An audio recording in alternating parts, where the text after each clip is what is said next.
देखिए, विकसित भारत, विकसित उत्तर प्रदेश का संकल्प यानी भारतीय जनता पार्टी का है। सबका साथ, सबका विकास का संकल्प भारतीय जनता पार्टी का है। गरीबी से मुक्त भारत, गरीबी से मुक्त उत्तर प्रदेश का संकल्प भारतीय जनता पार्टी का है।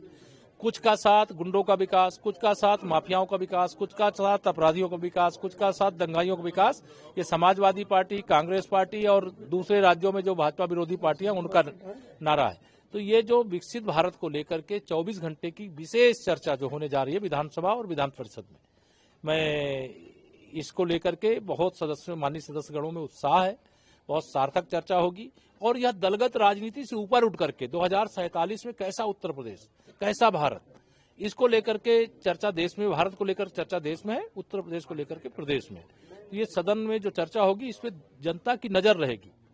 अगर गुंडों, अपराधियों, माफियाओं, दंगाइयों, भ्रष्टाचारियों के विकास के लिए समाजवादी पार्टी की सोच होगी तभी इस चर्चा का हिस्सा नहीं बनेगी। अगर इस चर्चा का हिस्सा बनेगी तो माना जाएगा कि 25 करोड़ जनता के उज्जवल भविष्य के लिए कुछ सोचना शुरू कर दिया है, यानी समाजवादी पार्टी सफा होने से बचना चाहती।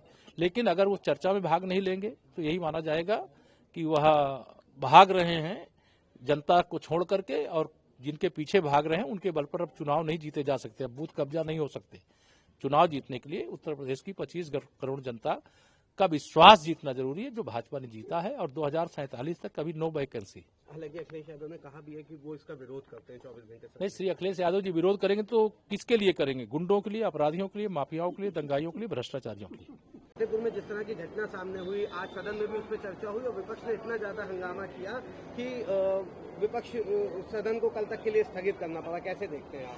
जनता को गुमराह करना है। और अभी जो पता चला जांच में कि वो एक समाजवादी पार्टी कार्यकर्ता जिसे सपा ने निकाल भी दिया, मुकदमे में शामिल है, फुटेज भी है।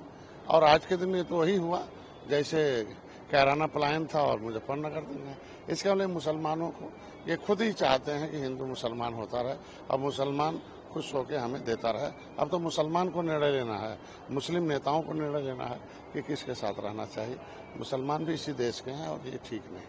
जिस तरह से इन्होंने ये करा, जिस तरह से समाजवादी पार्टी के लीडर का नाम सामने आया, उसके बाद विधानसभा से बैकआउट कर गए और ये कहा कि लॉ एंड ऑर्डर पे सवाल खड़े किए। तो अब क्या मानते हैं कि लॉ एंड ऑर्डर बिगाड़ने की वजह क्या है?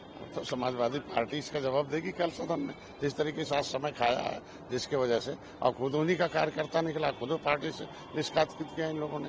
तो इस तरीके से तो सोचना है, तो इसका मतलब जनता के हितों की रक्षा नहीं बल्कि जनता के अहित में सोचना विपक्ष का काम।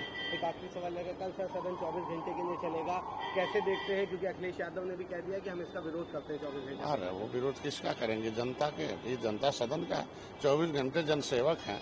अगर जननायक हैं तो नायक तो 24 घंटे होता है ना, रात सोने के लिए थोड़ी होता है। कम से कम 24 घंटे चर्चा होगी और उसमें आएगा, जिसको देखते हैं कि कौन से ऐसे हैं जो समाज के लिए रात को जग के उनकी आवाज़ बनते हैं, रिकॉर्ड में आएगा, इतिहास में भी रहेगा। भविष्य 50 साल बाद लोग पढ़ेंगे ना, फिर 12 बजे रात को, 2 बजे रात को, 5 बजे सुबह किस नेता ने आवाज़ बुलंद की थी और जनता के हितों की आवाज़ उठाई थी। आगे विजन क्या था?